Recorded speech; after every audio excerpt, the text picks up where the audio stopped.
Ladies and gentlemen, welcome in. I wanted to quickly analyze after week number 5 where we stand with college football, with the FPI rankings. The first thing I wanted to show you is a potential mock at a future 12-team playoff that I think everyone would be at least intrigued by. So obviously the 12-team playoff right now not being implemented until 2026 with the option to possibly have it implemented by 2024. There's a major financial incentive to do that, and I think the next meeting that's supposed to happen, I believe in late October, where they're all going to meet, all the presidents, it's going to be a face-to-face meeting. They will officially announce that we will get the 12-team playoff starting in 2024.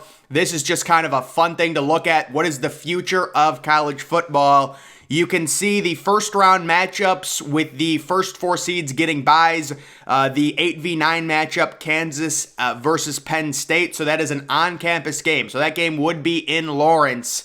And it's just like Kansas, Penn State. It's so cool to even think about that in the playoffs on campus.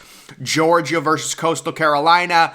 That's a little bit of a dud, right? I think I would choose James Madison over Coastal Carolina. That is the one group of 5 bid, and I agree the group of 5 should certainly get a bid, but that game would that's kind of where it gets tough because Georgia going up against Coastal Carolina, but of course we've seen how Georgia plays against teams like Penn State. I'm kidding. Next we've got USC and Tennessee in Los Angeles. Very fun, although I think we all would like that game to be in Tennessee, just LA. I will say, what they did to the Coliseum, and it's so weird because they renovated the Coliseum after the Rams left, but the Coliseum is beautiful. It's just they can never fill it. That's the problem. Michigan at home versus Ole Miss. So a little Big Ten SEC game with Ole Miss coming to the Big House, in 20-degree weather. And then the winner of USC, they would take on Clemson. That would be a neutral site game. The winner of Michigan Ole Miss would take on Ohio State. Personally, I think they would spread it out. I don't think they would make the semifinal game a potential rematch between Ohio State and Michigan. On the left side, it would be Kansas or Penn State versus Alabama. So Penn State possibly versus Alabama. Nothing against Kansas or anything like that. I'm just trying to think of the scenarios. And then it would be Oklahoma State taking on either Georgia or Coastal Carolina. We would think it would be Georgia. I know a lot of SEC fans are probably mad at this format because Georgia, right now they're the number 2 team in the country. I think they probably should be number 3. But either way, they're a top 4 team. Why would they have to play the first round game? That's because, the top 4 seeds are all conference champions. That is this format. So that's just the overall little 12-team setup there. That's the format we're looking at. I absolutely love it. I know some people are going to look at that and be very nervous and scared. But guys, this is what change is. Change is scary. People immediately react negatively to change. It's just human biology. Once we actually enact this and once we have a season where we're talking about Kansas making the playoffs. See, Kansas is 5-0 right now, and they have a 0% chance of making the playoffs. They're having a great season, but it's but if you expand it to a 12-team playoff, you give teams chances, and it makes it so much fun and so much more engaging for the fans, and then we don't have to deal with the New Year's 6 games being meaningless and star players like Kenny Pickett and Kenneth Walker sitting out of those games. But I just wanted to talk about that, and now we've got the official FPI rankings that were updated on Sunday. So Alabama, 4 points ahead of Ohio State. They are the clear number 1 team. A lot of that is due to their blowout win over Arkansas. They won by, I believe, 23 points on the road. So the models are really going to love that. They are first. I agree they should be first. Bryce Young is apparently day-to-day. That's what Nick Saban said. He's not going to really say anything and say he's playing or not. You don't want to give A&M any sort of advantage. So he's probably going to be questionable all week. And my initial guess is Bryce Young will play on Saturday. That if they're saying he's day-to-day, I believe he'll play. But we'll see. They're 24-point favorites. Maybe they don't want to rush anything with Bryce Young. Ohio State coming in at number 2, so the Buckeyes really haven't been challenged yet. I believe they're, possibly the number 1 or number 2 team in the nation. Georgia is number 3. They're 2 points behind Ohio State. So once again, those top 3 teams separating themselves. We've got Michigan 5 points back of Georgia at number 4, kind of tied with Clemson. Based on the resume, based on team talent, I would put Clemson in front of Michigan at this point personally, but they're very close. Texas, I know a lot of people aren't going to like this, but, this is based off of the Vegas power rankings. It's not, if you lose a close game, that's really not going to affect you in terms of these rankings like you think it normally would. So Texas is 3-2, but in terms of the FPI, they are number 6. Utah at number 7, so they moved up 3 spots, Utah, and I agree. I think Utah's a top 10 team, clearly. LSU, I think is a little bit overvalued. They should be a lot lower and honestly, these rankings do not mimic Vegas because Vegas has Tennessee as 3-point favorites on the road at LSU. If LSU was really rated better than Tennessee, they would not be home underdogs to Tennessee. So you can kind of see some difference there because Tennessee right now is 3-point favorites at LSU, and I think they win that game. Ole Miss at number 9, no way. 0 chance Ole Miss is the 9th best team in college football. USC at number 11. Yeah, USC has been a little disappointing the past few weeks. Personally, they do have an explosive offense, but I believe they'll lose to Utah on the road. And that'll they can still make a New Year's 6 game, but that's going to kind of blow up their season in my opinion because next, we've got Penn State at number 12. That's a solid ranking for them. TCU is up 15 spots. When you destroy a team like Oklahoma, who they still think Oklahoma is the 19th best team, when you beat a team like that and you're up by like 30, you're going to move up significantly. I think they're overrating TCU. I do not think TCU is the 13th best team in the country. Minnesota at 14. Obviously they should be lower than that. Oklahoma State at 15, that's a fair ranking, maybe even a little bit higher. Baylor at 16, I think that's fair. I like Baylor football, even though they're 3-2. I understand that people are going to say they should be moved down. I like Baylor football. It's a tough loss. It was kind of a situation where Baylor actually outgained Oklahoma State, and they allowed the kickoff return for a touchdown, a little fluky thing there. Mississippi State at 17, I don't hate that. Notre Dame at number 18. So yeah, guys, people really don't, and maybe this will blow up in my face, but I think people are really underrating Notre Dame. They lose week 1 to Ohio State. They were really good on defense in that game. We knew they were going to have a good defense coming into the year. They lose to Marshall. Yes, it was a horrible loss, but people blew it out of proportion because it's Notre Dame.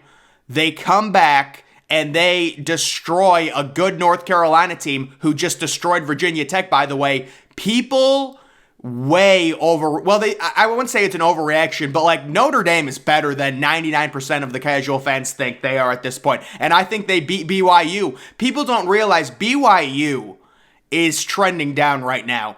And Notre Dame in that neutral site game, their offense is getting better. I don't know, man. I'm not saying they're the 18th best team, but this idea that, Ohio State barely beat Notre Dame and Notre Dame sucks. It's like, no, Notre Dame is actually a good team, and they had a horrible loss against Marshall. It was right after the Ohio State game. They were beat up. They rebound, and they crush North Carolina. This Notre Dame team is underrated, significantly underrated at this point. Oklahoma at number 19. Yeah, I know people are going to say they should move outside of the top 25, but I actually like Oklahoma this week, plus 6.5 against Texas. I don't think they're going to win, but I like the value there. Cincinnati at 20. Man, Cincinnati moved down 3 spots. I guess they weren't as impressive against Tulsa. That's why they moved down, but I like Cincinnati a lot. Maryland at 21. You know what? Maryland is good. They are good. I don't know if they're 21, but they're good. Oregon at 22. Yeah, I mean, people think they should be higher. I don't know, man. I don't know what you want to do with Oregon. Washington at 23, that's probably pretty fair at this point. Kentucky at 24, that's probably pretty fair. NC State at 25, I would probably put NC State at about 20. Kansas State at 26, that's fair. Florida State at 27, that's fair. I'm going to start going through these. So then we're just going to kind of look at some of the big movers. Purdue up 6 spots. I don't think Purdue's 29 in the nation, but Aiden O'Connell is decent.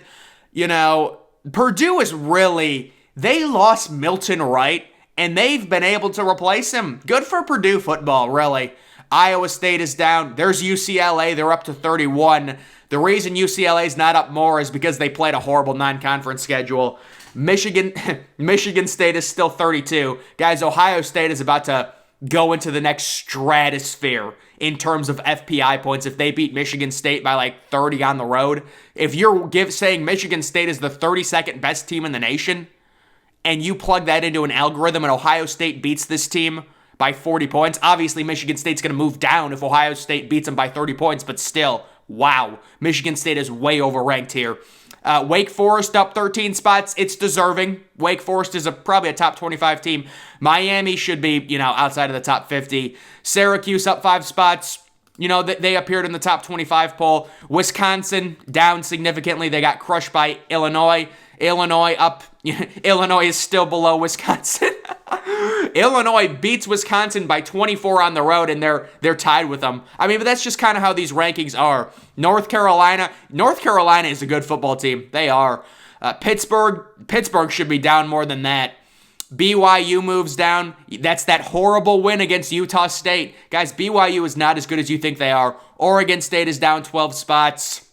They got crushed by Utah.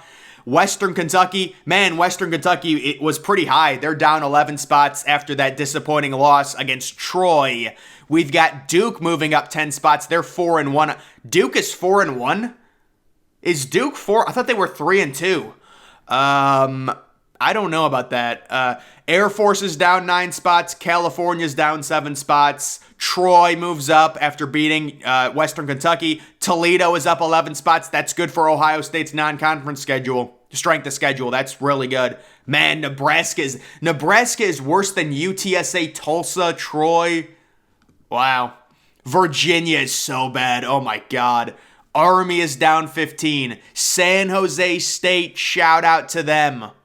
FAU is down 10 spots. Middle Tennessee falls back down. Fresno State is listen, their starting quarterback was out, but you lose to UConn, you're going to get crushed. They're down 21. They're almost lower than Vanderbilt. Georgia State moves up 10 spots. Northwestern is up 6 spots. Virginia Tech, I think Virginia Tech and Boston College are, I'd say, significantly better than Northwestern. I don't know. Just looking at these rankings, Wyoming down 8 spots after their disappointing loss to San Jose State.